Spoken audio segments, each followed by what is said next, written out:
बच्चों, हमारा अगला सवाल है संलग्न चित्र में कोण ए, कोण सी, कोण वाई के मान ज्ञात करना है। ठीक है, ये कोई चित्र दिया गया है, इसमें कोण एक्स ए बी, यहाँ पे देखिए कोण ए मतलब ये वाला कोण, कोण सी मतलब ये वाला कोण, और कोण वाई मतलब ये वाला कोण हमको ज्ञात करना है। ठीक है बच्चों, चलिए स्टार्ट करते हैं। ठीक है बच्चों, यहाँ पे देखो ये इतना कोण कितना दिया है, 120 अंश दिया गया है, 120, और ये टोटल पूरा कितना होता है 180, 180 होता है। फिर 180 में से जब हम 120 निकालेंगे तो हमारा बचेगा कितना 60, कितना बचेगा 60। और देखो बच्चों ये कितना है, एक त्रिभुज है, क्या है एक त्रिभुज है, त्रिभुज के तीनों कोणों का योग 180 अंश होता है। तो यहाँ पे हम लिख सकते हैं ये y है, देखो 2x धन 3x धन y बराबर 180 अंश होगा। हम तीनों कोणों को जोड़ते हैं, लेकिन यहाँ पे y हमारा कितना आ गया 60 आ गया, कितना आ गया 60, और 3x और 2x equal to 5x equal to 180। ठीक है, 5x इक्वल टू हो जाएगा 180 माइनस 60, ये हो जाएगा 120। ठीक है, 5x equal to 120, x equal to 120 upon 5, ये हो जाएगा 2 4।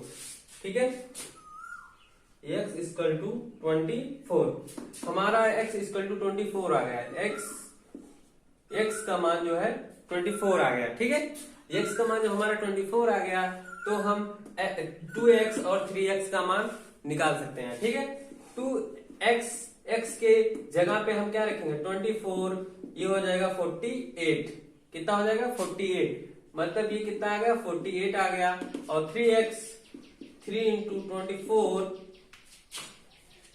ये हो जाएगा 72। ठीक है, कितना आ गया 72। फिर ये हमारा टोटल आ गया a equal to 48, b equal to 60 और c इक्वल टू 72।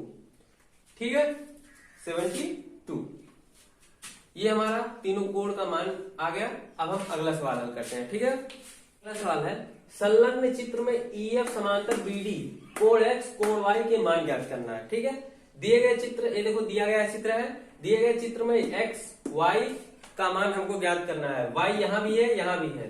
ठीक है, हमको x और y का मान ज्ञात करना है दिए गए चित्र में, और यहाँ पे दिया गया है EF समांतर BD है।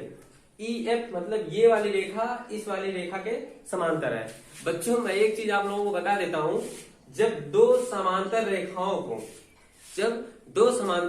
को कोई तिर्यक रेखा काटती है, जब दो समांतर रेखाओं को कोई तिर्यक रेखा काटती है तो उनके एकांतर कोण क्या होते हैं, बराबर होते हैं। क्या होते हैं, बराबर होते हैं। एकांतर कोण कौन कौन सा होता है, ये वाला कोण और ये वाला कोण एकांतर कोण कहलाता है। ठीक है, कोण जो होते हैं बराबर होते हैं, और संगत कोण भी बराबर होते हैं। संगत कोण कौन कौन से हैं, जैसे मान लो ये वाला कोण है और ये वाला कोण है, ये दोनों क्या कहलाते हैं, संगत कोण कहलाते हैं। ठीक है, संगत कोण भी बराबर होते हैं और एकांतर कोण भी बराबर होते हैं। ठीक है, और यहाँ पे देखो बच्चों ये वाला कोण आपस में शीर्षाभिमुख कोण कहलाते हैं, ये भी आपस में क्या होते हैं, बराबर होते हैं। और एक चीज और बच्चों मैं बता दूं, दो अंतः कोणों का योग, मतलब अगर इस तरफ ये समांतर रेखाएं हैं और ये तिर्यक रेखा काट रही है, ये अंतः कोण और ये अंतः कोण का योग जो हो योग 180 अंश होता है। ये वाला कोण और ये वाला कोण अगर हम जोड़ेंगे इनका योग जो होता है 180 अंश होता है। ठीक है, अब हम सवाल को हल करते हैं। बच्चों कह रहा है इसमें ये समांतर रेखा इसके है। ठीक है, अब देखो बच्चों इसमें देखो ये एक तिर्यक रेखा है, ये समांतर रेखा है और एक तिर्यक रेखा है। देखो ये कोण और ये कोण क्या है, एकांतर कोण है, और एकांतर कोण मैंने अभी बताया था क्या होते हैं, बराबर होते हैं। यहाँ पे ये कोण दिया गया 50 अंश, तो यक्ष का मान भी कितना आ जाएगा 50 अंश आ जाएगा। ठीक है, यक्ष का मान भी कितना आ जाएगा 50 अंश। देखा ना कितना सरल है। और फिर उसके बाद देखो ये कोण, देखो ये कोण बराबर इस वाले कोण y के होगा, क्योंकि इसका भी मान जो है y दिया है, इसका भी मान y दिया गया है। अगर हम इस वाले को ज्ञात कर लेंगे तो हमारे ये भी ज्ञात हो जाएगा। ठीक है बच्चों, मैंने बताया था जैसे यहां से ये पूरा कोण 180 अंश होता है। ठीक है, 180 में से जब इतना कोण निकाल लेंगे तो हमारा इतना बच जाएगा। ठीक है, 180 में से जब 10 निकालेंगे तो हमारे कितना आ जाएगा, 70 आ जाएगा। ठीक है, तो y का मान हमारा कितना आ जाएगा, 70। यहाँ पे एक तरीका और भी है निकालने का। मैंने अभी अभी बताया था कि जब दो समांतर रेखाओं को कोई तिर्यक रेखा काटती है तो उनके अंतः कोणों का योग कितना होता है, 180 अंश होता है। मतलब ये वाला कोण और इस वाले कोण को जब हम जोड़ते हैं, ये अंतः कोण को जब हम जोड़ते हैं तो इनका योग भी 180 अंश होता है। तो 110 में कितना जोड़ दें कि क्या हो जाए, 180 अंश हो जाए, तो y का मान 70 ही आएगा। ठीक है, 110 में अगर हम 70 जोड़ेंगे तो हमारा कितना आ जाएगा मान, 180 अंश आ जाएगा। ठीक है, तो इस तरह हमारा x और y का मान कितना आया, x का मान आया 50 और y का मान आया 70। ठीक है, इस तरह हमारा सवाल हल हो गया। अब हम दूसरा सवाल लगाते हैं। हमारा दूसरा सवाल है, आगे देखते हैं, दूसरा सवाल लगाते हैं।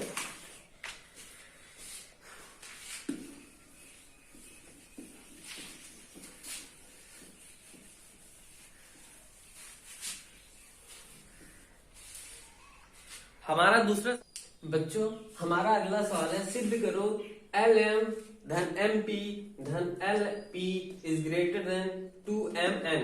मतलब इसको और इसको जोड़ने पर क्या इसके दुगने के बड़ा होता है कि नहीं, यही हमको सिद्ध करना है। ठीक है, तो चलिए स्टार्ट करते हैं। बच्चों, हम सबसे पहले इस वाले त्रिभुज में देखते हैं। ये इस वाले छोटे वाले त्रिभुज में त्रिभुज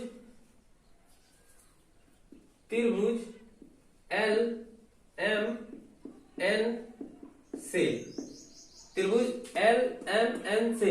अच्छा बच्चों, मैंने बताया था त्रिभुज में किन्हीं दो भुजाओं का योग तीसरी भुजा से क्या होता है, हमेशा बड़ा होता है। ठीक है, LM में जब हम LN जोड़ेंगे